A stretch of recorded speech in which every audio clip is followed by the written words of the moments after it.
afternoon, folks. This is Clay with Clay's AC and Auto Repair in Clay Motion in Grand Rapids, Michigan, and this is the Clay Way. So today I've got a 2010 Chevy Equinox. This is probably going to be about the same from the 2008 to all the way up to 2017-ish. The underneath of the car looks the same, but the top of the car might look a little bit different on the newer ones. But air conditioning is all the same on any type of vehicle.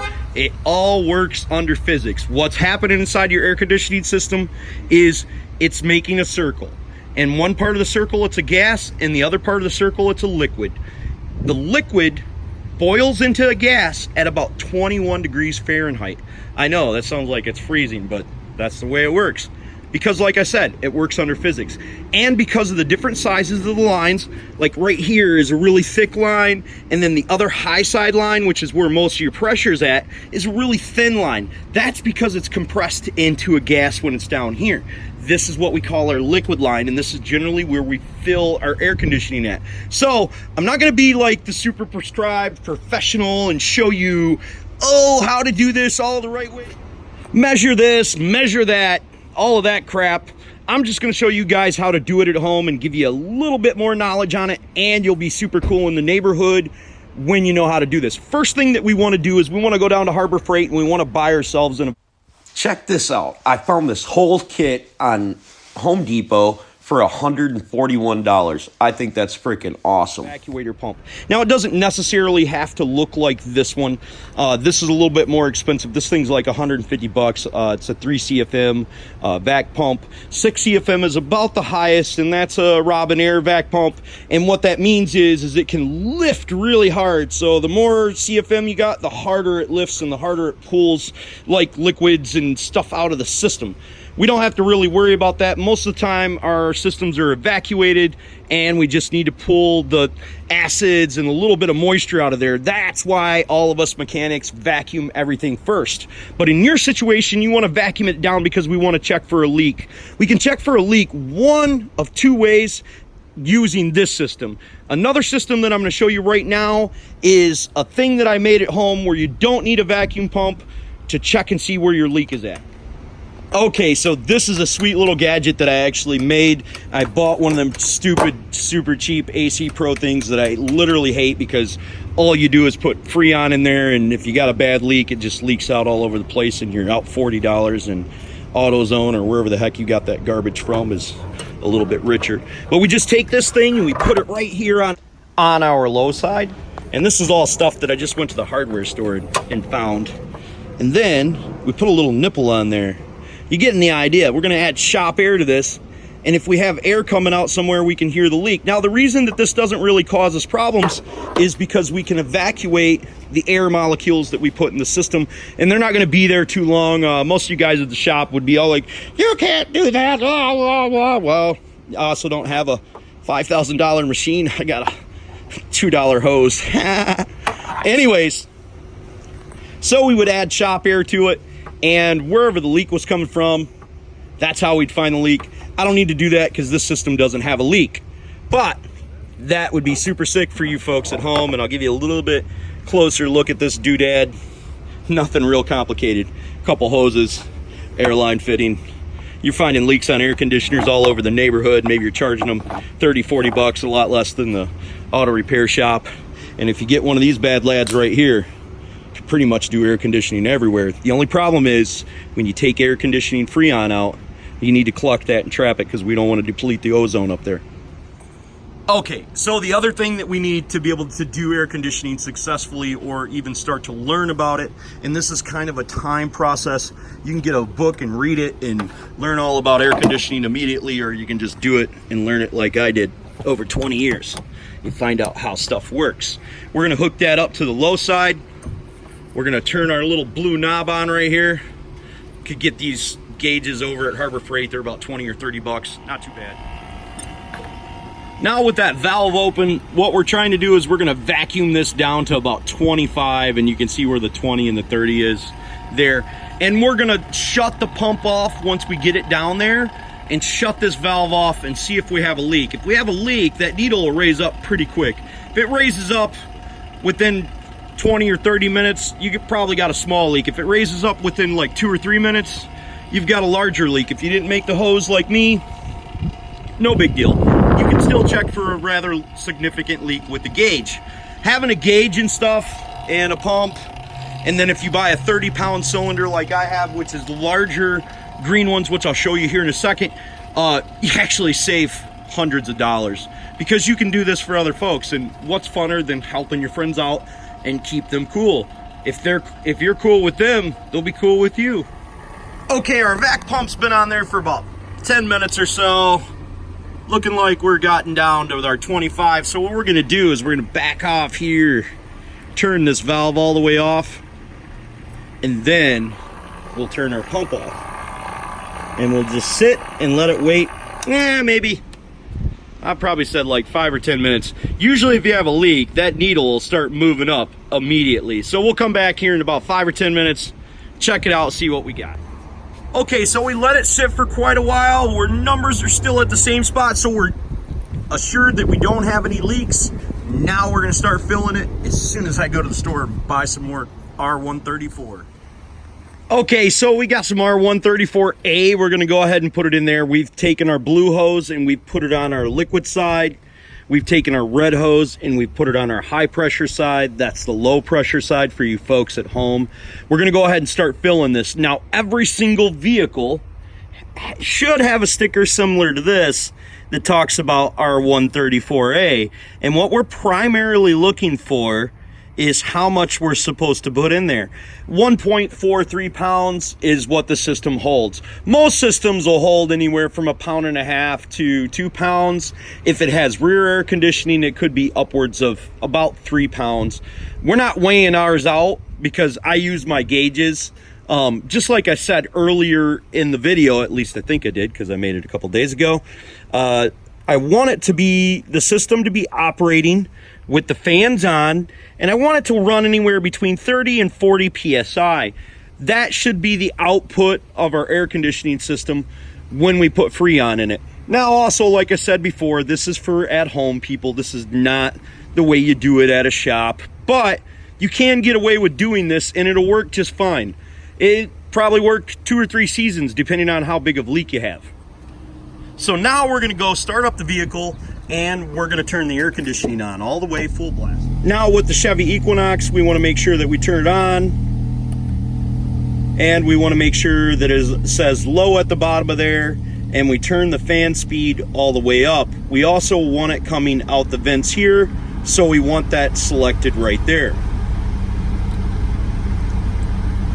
Now it's all the way up. Now we're gonna go back underneath the hood. And with our valve all the way open and our canister tipped upside down, we're gonna go ahead and turn on our blue. And what it should do is should go up here to about anywhere 70 to 90. It should run as it's filling. Now how I do this is I watch my high pressure side. I want my high pressure side to operate anywhere from 100 to 150 PSI, but I don't want to overfill the system because that's not good for the atomization and for the physics that it takes to actually make the Freon work. So what we're going to do is we're going to turn this up, and we're primarily watching the high side right here. We want to see where our high side goes, and when it gets so high, our fan should come on. If your fan is not running with your air conditioner on and in the set position, then more than likely you have a bad fan and you need to fix that right away, because the fan is super important to air conditioning working properly. Unfortunately, I didn't catch it on video, but my AC compressor just came on. I let it sit for a couple moments with the pressure on the low pressure switch, so that just came on and we can hear the compressor spinning, and you can probably look down there and you should be able to see it right down there at the bottom.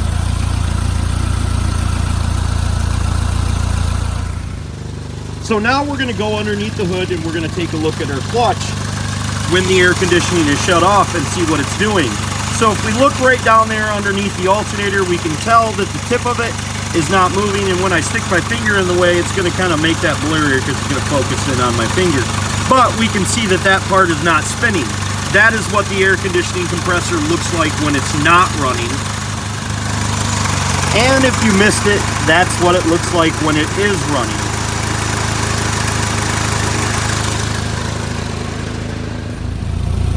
Now I've let it run Freon into the system for about 30 seconds, and I'm close to my 100 PSI, which I really want it to be right there. I'm gonna turn my valve all the way off and watch my AC system drop down.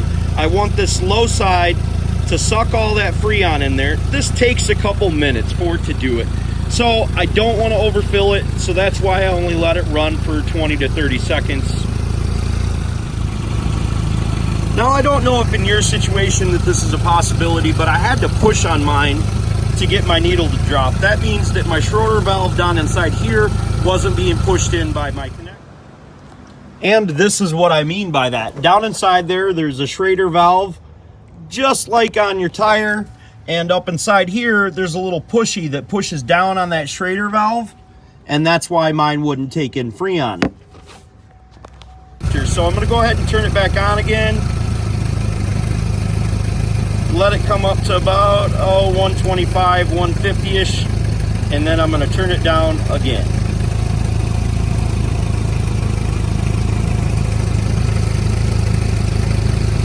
Now 20 is way too low, so I want to bring that up to 30, but I also want to make sure that this needle doesn't rise too much before my fan comes on.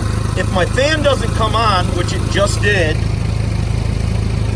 it would have kept on climbing and blow my lines off. But with my fan on, you can see how my high side dropped down. Now my low side is dropping down too, so I'm gonna go ahead and put a little bit more Freon in it. Because I know my fan works, I don't have too much to worry about. I'm gonna let it raise up to about the 150 or let it run for, 2 to 3, maybe 4 or 5 seconds there.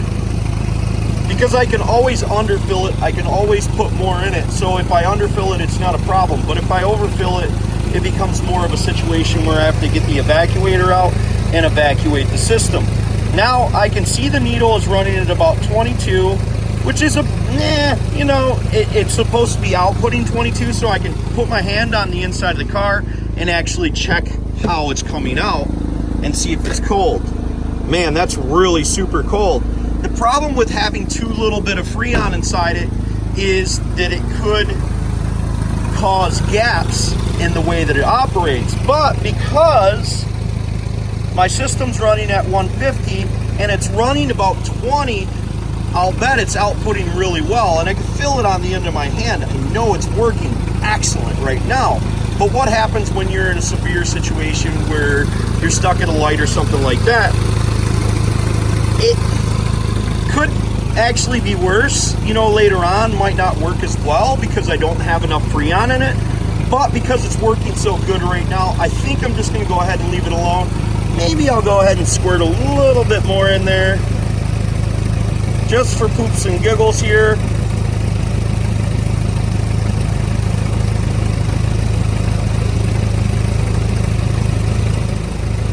Yeah, I feel a little bit more confident about that. So I'm going to go ahead and leave it right there. Now, when it runs up like that and goes like that, that means our AC compressor is turning it on and off. Most AC compressors should do that. When they get so cool, they'll turn the system off, and then here in a second, it'll turn it back on, which is absolutely fine. I actually kind of like it working that way because I know it's working properly. And if I go back inside the vehicle, I should have excellent AC output, which I do. Now with the digital thermometer, we can check our output.